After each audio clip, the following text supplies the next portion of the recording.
ingakho ke ubona sekuvela izinto ngomhlongo kuvela izinto ngomhlongo kuvela izinto ngomhlongo bese abantu bebuza ukuthi ndaba ngoba ningabakwanongoma yini eniseduze kobukhosi yini indaba ningayokhuluma ngomhlongo ngemuva. Uyabona bafowethu, ubaba umhlongo ubekwe mina ngiwumdideli.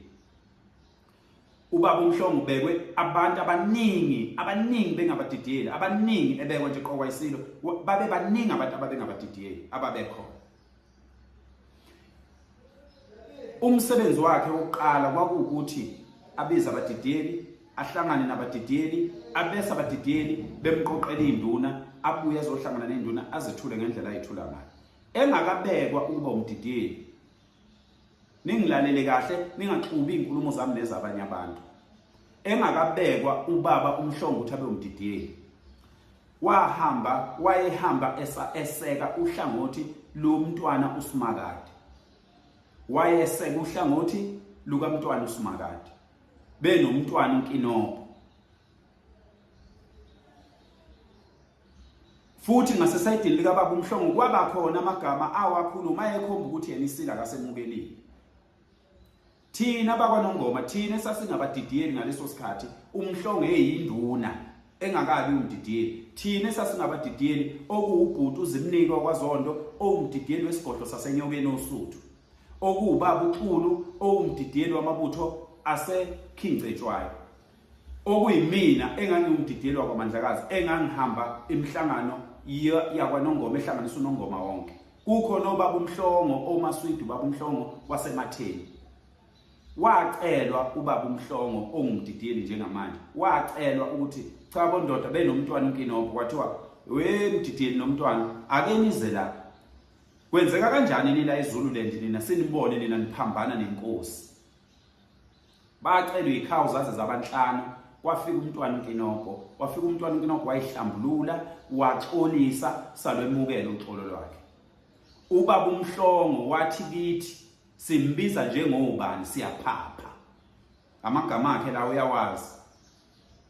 Wathi simbiza njengobani siyaphapha. Esho sizinduna zakwanongoma kuyithi esihlala nesilo. Kunenduna endala kwaNongoma ikhona iyaphila uZimnike wakwaZondo, ovele wabekwa umdlokombani, ongumdidiyeli wamabutho esigodlweni saseNyokeni. Hayi ukuthi umdidiyeli wamabutho kaZulu, ungumdidiyeli wamabutho asoSuthu esigodlweni saseNyokeni. So ke uma ngabe simcela kubaba wasiphiliza kanjalo. Bekhona kubhuti abadala, bebaningi obhuti abadala ababekade vele bekhona besebenza nengonyama endala beseduze nayo. Abantu kwakufanele ukuthi uma ngabe kuhamba ubaba uMgilija kube yibo okuthathiselwa kubo indlela ingonyama izinto eyayifuna zenzeke ngayo. Kwaze sakhanda ikomiti thina singabakwanongoma, sakhanda ikomiti lokuvikela isilo ngoba sesibona ukuthi sekuqala manje iZululand siqala ifuna ukuhlukana phakathi. Kuthe kusuka isilo sambeka kubaba umhlongo waba umdidiyeli phezulu kwalawo mabibi lawo. Kodwa ngoba singabakwanongoma umthetho siyawazi, siyaboshela, iskey nejoka siyasazi nestilobho, sathatha isinqumo sokumhlonipha ubaba umhlongo. Sangabe sisaqhubeka nokukhuluma lokhu ngoba usengumdidiyeli, futhi wayengayena umdidiyeli omkhulu, wayengumdidiyeli oyisekela likamdidiyeli umntwana wakwaMinyamanzi. Ngikuchaza ke lokhu bafowethu ngoba njengamanje sibuzwa ukuthi kungani ubaba umhlongo singakazi simbizi. Kukhona izinto esingeke sikwazi ukuyimemeza thina la ku social media. Lento engikhuluma ngayo neminyaka emibili egcwele kuyonyakeni wesithathu. Njoba ngiyikhuluma namhlanje, njengoba namhlanje sekungathi kusha uma ngabe yena eya ku social media eyophaka impi ku social media angenalo igunya lokuyiphaka.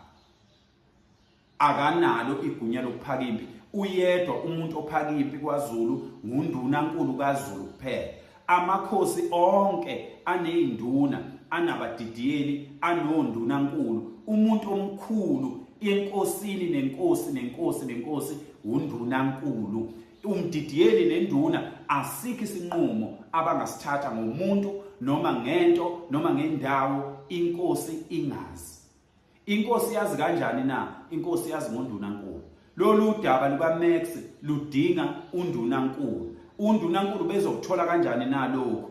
Ubezokuthola ngeinduna, hayi ngomdidiyeli. Umdidiyela akadidiyeli lutho ngaphandle kokudidiyela amabutho. Mhla inkosi ibiza abantu aqoqela undunankulu zonke induna, amaviki efika neinduna awahlanganisa awanika undunankulu, ebese undunankulu ethatha amabutho awayise esilweni.